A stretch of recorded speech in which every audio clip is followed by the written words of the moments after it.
Hey guys, and welcome back to my YouTube channel. Today we're talking a new topic of fear foods.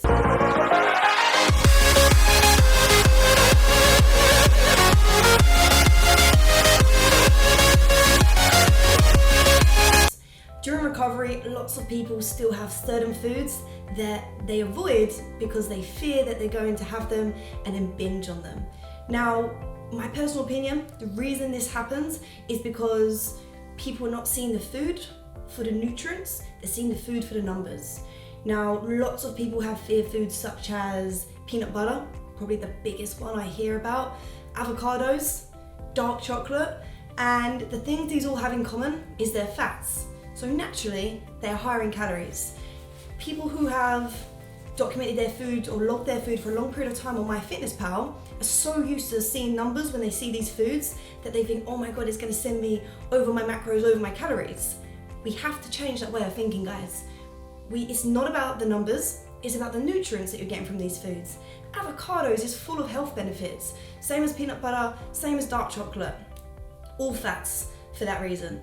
Now, when you educate yourself on the nutritional value of the foods, you start to understand that it's actually essential that we have fats in our diets, regulating our hormones, helps with our skin, hair, overall health, plus it keeps us fuller for longer.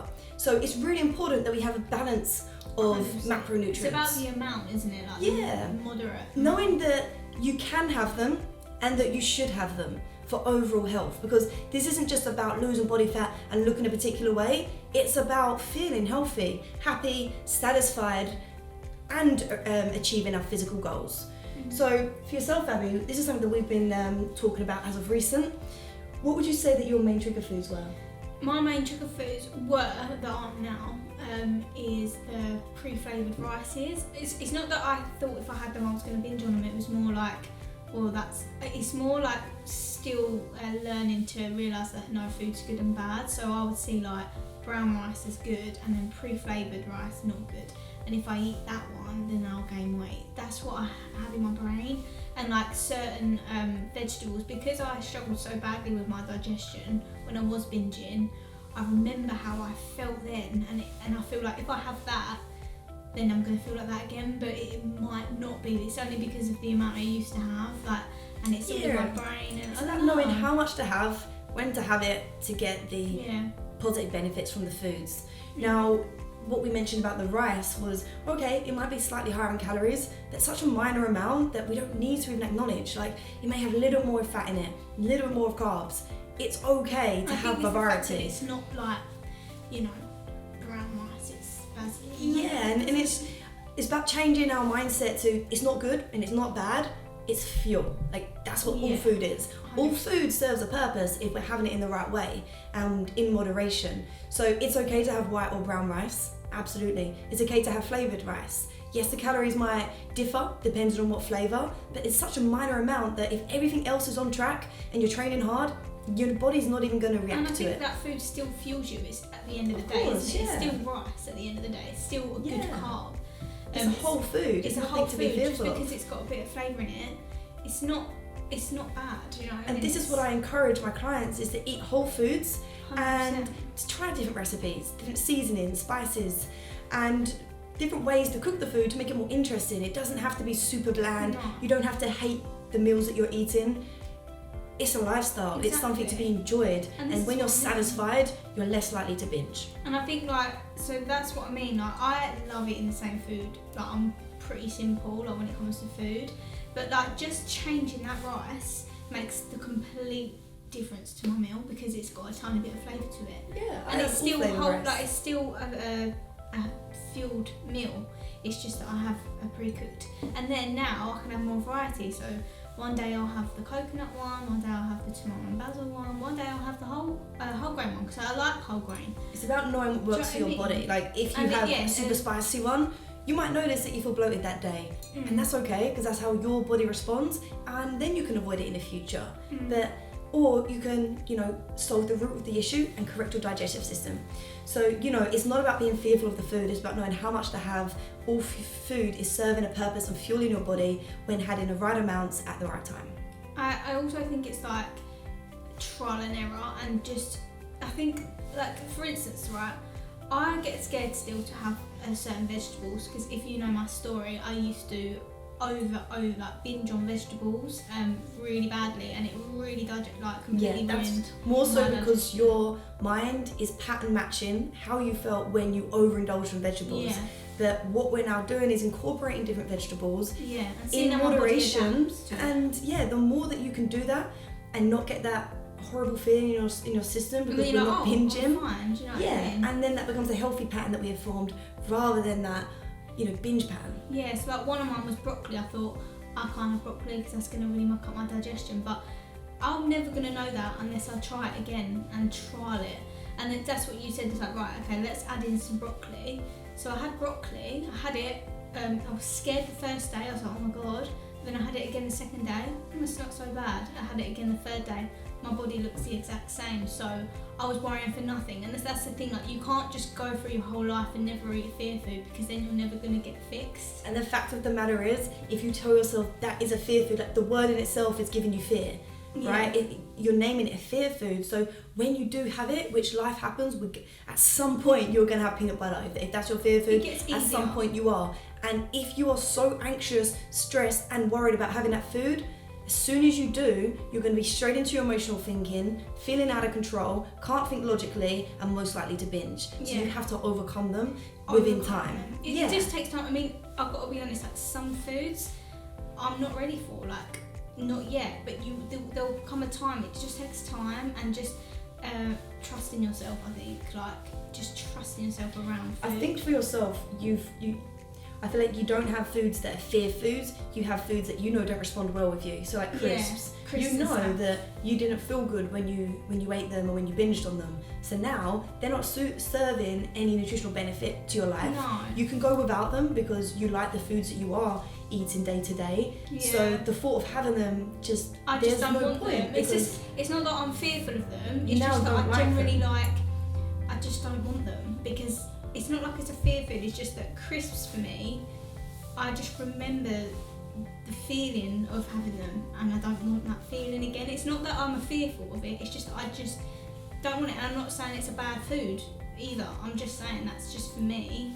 I just don't want them. Do you know what I mean? You know that they don't really respond well with you. But then I love my pizza, so some people might think that about pizza. Do you get what I mean? So you just have to do what works for you and your body, and literally just eat what you feel makes you feel. Because I love eating whole nutrient dense foods. Like for me, like I don't like snacking, or you know what I mean, like snacking throughout the day and then like being on constant sugar high then low, and then that's when you feel more hungry.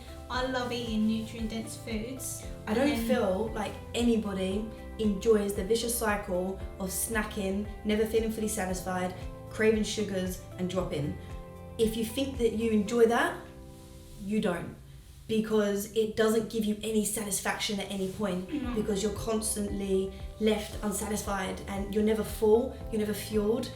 When you eat nutritious food that you do enjoy and you eat that consistently, that is when you're then not thinking about food all the time, because you are full up. And you're fueled, like... Yeah, and you don't get the uncomfortable bloating feeling because you're eating enough. Like your insides just make you feel fresh, like you feel good. And then obviously, you also have soul food. So for me, it's like my chocolate of an evening, I like dark chocolate. But it's just about balance and moderation. So I won't have the whole packet of dark chocolate. I just have a couple of squares of an evening. And that's just like my soul food. And then my weekly pizza is like my soul food that I like. But if I had that pizza every day, I'd feel like crap. So it's like all about moderation. Yeah. I think the sooner people can get into a structure that serves them foods that they enjoy daily, weekly, that's leaving them satisfied, not hungry, not with their blood sugar levels crashing, then that is when you fix your relationship with food. The sooner you can do that, find, whether it's you do that through your own education, through learning different foods, or you do that with the good guidance of a decent coach that's going to listen to you and your individual needs. That has to be done. And once you have that structure, you then don't keep thinking about food because you're satisfied and you enjoy your food, and then you start feeling all the positive effects from eating well, which so many of us don't even acknowledge. People underestimate the power of eating a nutritious diet plan. They're so focused on getting the results of their physical goals, losing body fat, gaining some muscle, being slimmer, but they're not focused on how much more energy they're going to have, how much better they're going to feel like when they wake up. Isn't it? Like Skin, hair, energy, like so many positive effects, like your outlook on life, your energy when people are around you, feeling more relaxed and content within yourself, which is a vibe that will come off to other people, making you more enjoyable to be around. When you're irritable, when you're constantly mind is somewhere else, obsessed about food, you're not in the moment, you're not present, and if I'm being honest, you're not fun to be around. So there are so many positive effects to get into a good structure and eating well that too many people are not even acknowledging, and that needs to be your drive, that needs to be your purpose, rather than your physical goals. That's a byproduct. it is, yeah, because as soon as I thought about the inside, it's like it's from the inside out, and that's how I truly believe I recovered. Like, I just thought, well, I'm not going to think about how I look anymore. Like, I'm just going to literally work on the inside out. And then, because I like to be consistent, I think that's a big thing as well, like consistency. I think, right, I'm going to do a picture for Shannon every single week. And then I didn't really think about the way I looked. I don't weigh myself. I just take a picture every single week, and I didn't really think about it. I just thought, right, I'm going to do this ticks that you tell me to do, continue to do that. And then I remember my brother, out of everyone, saying, oh my God, like, you look really good. And I was like, do you know what, I feel good. Like, it's the feeling, I felt good. And then I was looking at the pictures, and I'd done like from the beginning of March to I think it was like April, and I was like, oh my God, like, this is how it feels to feel good and not just worry about what I look like on the outside. And it was just like a byproduct of all this that I was doing. And then just like every day and every step that I was doing was just getting better and better and better, do you know? And I still obviously, more foods. I'm pretty much like 90% like recovered now. It's just the little fear foods that I have to overcome myself, but it's mainly just because of my digestion and finding foods that adapt well to me. So I just worry about like certain foods that might not agree with me, and it might get a stomachache. Because I remember having a stomachache when I was binge eating, I don't want that stomach ache I had, but I haven't had that. So it's I think just for yourself, it's also just your self-belief. I think you're always worried that you might slip back, that you just need to keep looking at how far you've come, because you're a different person in regards to your mindset. Yeah. Like physically, of course, but mentally, you see food differently now. You see your journey different. So I just think it's more about believing in yourself and knowing that you might say you're 90%, but you haven't binged in how long? I haven't binged since March. That's a long time. Yeah. And the last binge was the last full on was the day before the lockdown happened. So that's absolutely incredible. I feel so bad because people are like, how do you do it, or did you not binge during recovery? Like, but everyone's different, and even if you do binge in your recovery, it's not like a straight line. Like, you might binge, and it's like you would come to a boiling point and you're ready to commit to it. You know, people come to me after just 2 months of binging, and sometimes they're not actually ready to overcome that as quickly. But I think for yourself, it's been such a long period of time. It was like, and now I've opened up about it. Now I've got the people around me. Yeah. It's kind of now or never. And then don't get me wrong, like I did still overeat, like at the beginning, but it wasn't a binge. I was aware of it.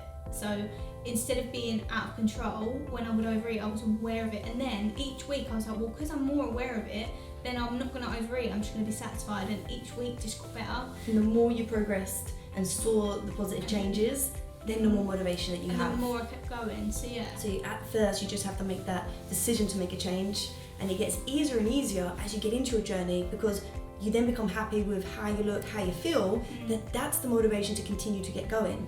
You might not have motivation at the start, and that's completely okay. You don't have to be motivated to get results. You have to be disciplined, and you have to have the consistency to keep going. Okay guys, thank you so much for watching. I hope that was helpful.